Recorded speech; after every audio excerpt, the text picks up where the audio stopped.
Hi everyone, it's me, Farrah, and it's time for another video. Anyway, so this video, I was asked by Riela Buff, I think I got your name right, to talk about my last few dates I've been on, especially the entertaining ones. Now, I was in a relationship for 13 years, and now I've been single for 3 years, 3.5 years. So, and to be honest, in that time, I haven't really been on any dates. I've been on a couple. I would say three, maybe, and most of those were with the same person. So, because strangely enough, guys don't really want to date me, whatever reason that is. They want to have sex with me, as I'm sure they do with a lot of other girls. But as far as dating is concerned, I'm really struggling. I don't know what I'm doing wrong. Um, it's so annoying. So unfortunately, I'm not going to be able to talk about like interesting stories about dates that I've been on and stuff because I haven't really been on any. But I will just say I will just talk about dating again a bit more in depth anyway because and this is just from my personal experience that I'm really struggling at the moment. Now, let me just put it out there that I'm quite happy being on my own. I'm okay in my own company. I have my friends and my family to spend time with, and I don't need to be with anyone. And you should never need to be with anybody. You should always be with somebody because you want to be with that person, and they should only want to be with you for the same reason. You should never stay with someone because you feel sorry for them, because you feel bad, because you're too afraid to break up with them for whatever reason, you should always be with someone because you want to be with them and because it's fun and you're enjoying it. Not to say that relationships don't take work because they do, and you have to be prepared to work at a relationship. It does not just happen, you have to work at it. And so that means you have to be prepared to put the work in for that person. So you have to care enough about them in the first place to want to put that work in.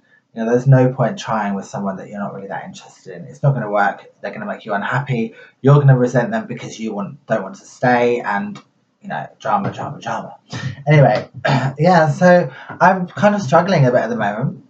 One funny thing that did happen to me the other day, and I do know that this guy watches my videos because he mentioned it, and I'm not taking the Mickey out of you or trying to throw shade or anything like that. I'm just talking how it is. He messaged me and said, "Oh, I've been thinking about TS girls for a long time, and I've decided now that I'm ready to date one, and I live down the road from you, so I'm ready to take you out. When do you want to go?" And it's like, okay, well, one, I don't know who you are, I don't know what you look like. You may not fall into the preference that I have for men, and it's again this thing with trans women where guys seem to think that we should be grateful for any offers that are given to us to date them or to go out on a date and stuff. And it's like, look, I'm not trying to be rude or anything like that, but I put a lot of work into my figure and my body and everything else, and I expect somebody to do the same. I expect someone to put the same amount of work in to how they look. Now, of course, looks are only a small part of attraction to somebody. For me, someone's personality has to be, has to work well with mine. They have to have a good personality. They have to be sexually mature. They have to be fun and easygoing, and they have to also have their own life.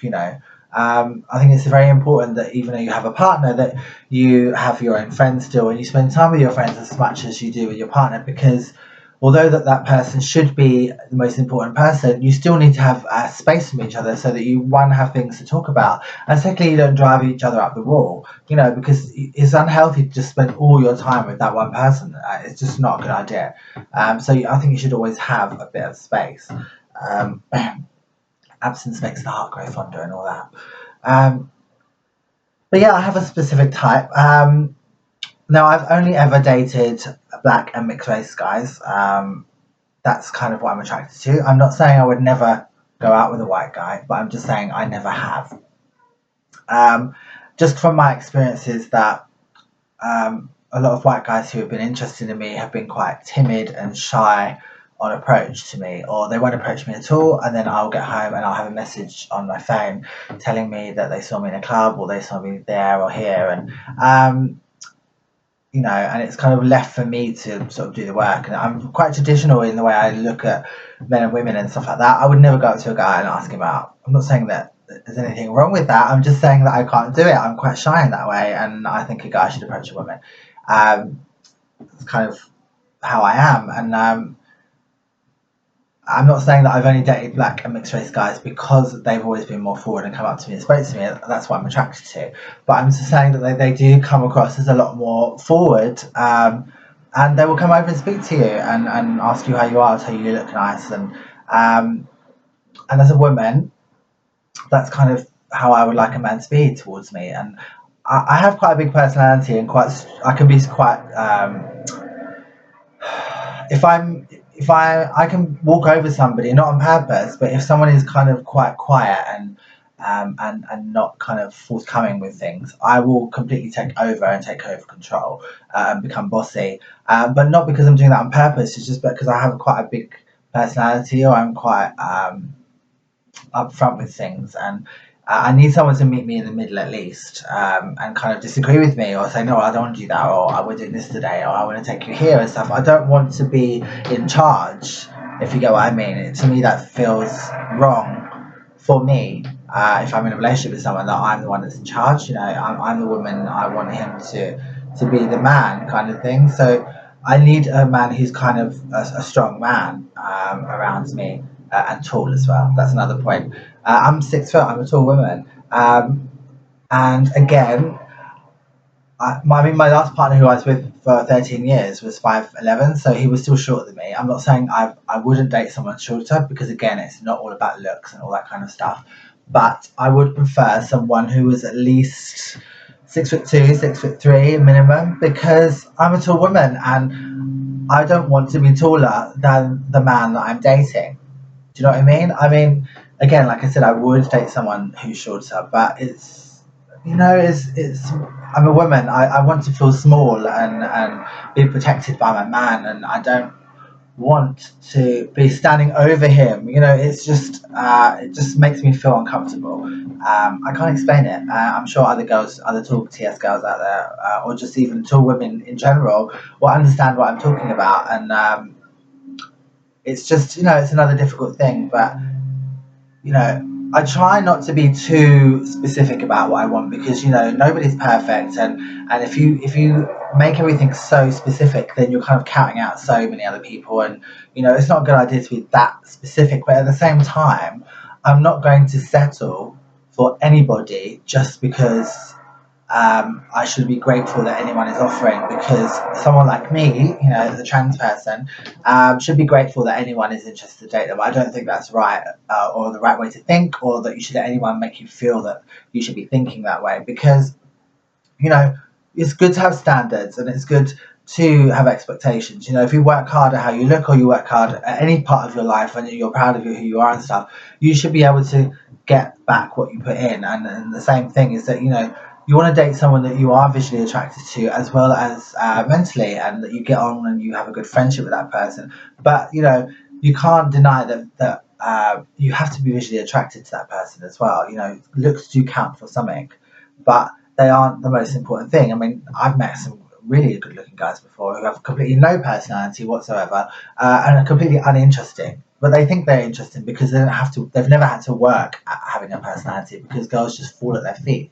Whereas I kind of would like something a bit more than that. I need someone who has, a personality and a brain, and someone I can have a conversation with.